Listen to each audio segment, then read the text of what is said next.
Petrol, Power, and the People, Abiola's wise words. Let me take you back to a moment in Nigeria's history when the late Chief MKO Abiola, a man known for his sharp business acumen and unshakable wit, was asked a simple but profound question. Would you ever consider increasing the price of petrol if you became president?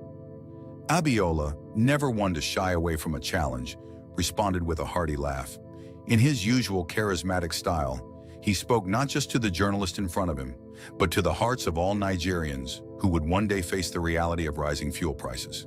His words, though laced with humor, carried a heavy message, a message of accountability, compassion, and the duty of leadership.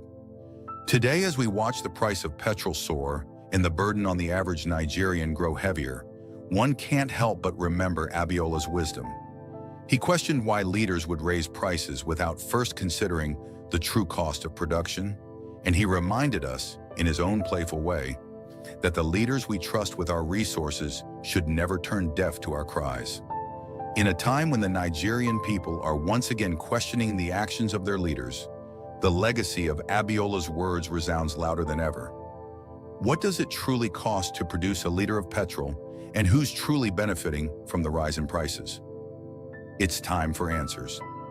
A journalist allegedly stated that MKO Abiola was asked by a news editor if he'd consider increasing the price of petrol if he ever became president. Abiola burst into laughter and said, "You know I'm a chartered accountant, right? If anyone comes to me with this idea of hiking fuel prices, the first question I'd ask is, how much does it cost to produce 1 liter of petrol, considering the other goodies that come with crude oil?" Apparently, Abiola concluded that we might actually be producing a liter of petrol at almost zero cost once you factor in the other valuable products we get from crude oil. It's like cooking a pot of jollof rice and then selling only the grains but pretending the meat and veggies didn't come with it. Who does that? But here we are today asking ourselves the same question. How on earth are we paying this much for fuel? Could it be that someone's chopping our money quietly? Or maybe, just maybe, there's an invisible subsidy spirit haunting our economy.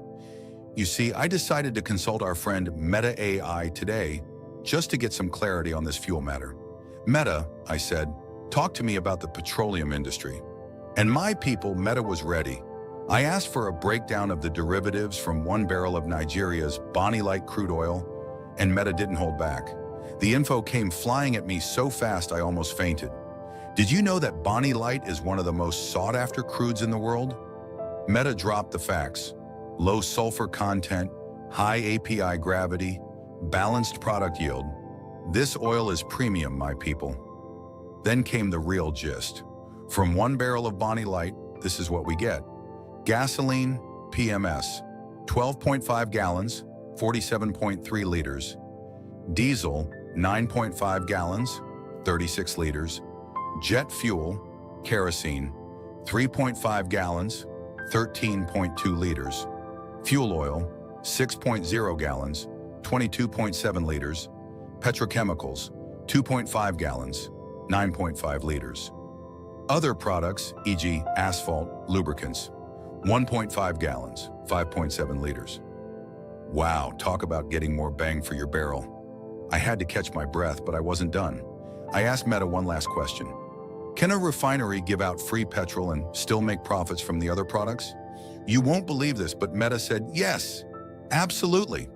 Meta AI explained that even if a refinery gives away petrol for free, it can still cover its costs and make a profit from the other products.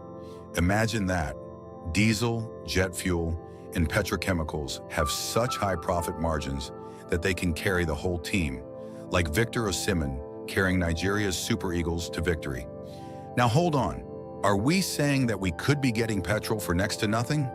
That all this talk about high prices and subsidies might just be one giant scam? I don't know about you, but this is starting to sound like one of those Nollywood movies where the villain pretends to be broke. Meanwhile, he's counting bundles of cash under his bed. My dear minister, if Meta AI can spill the beans like this, surely you can see that we are not asking for too much. We just want a little bit of truth and compassion. Mrs. Minister, please tell your husband that the masses are tired of pretending to smile while our pockets cry every time we buy fuel. After all, If you can make profits from everything else in that barrel, why should we be suffering over petrol?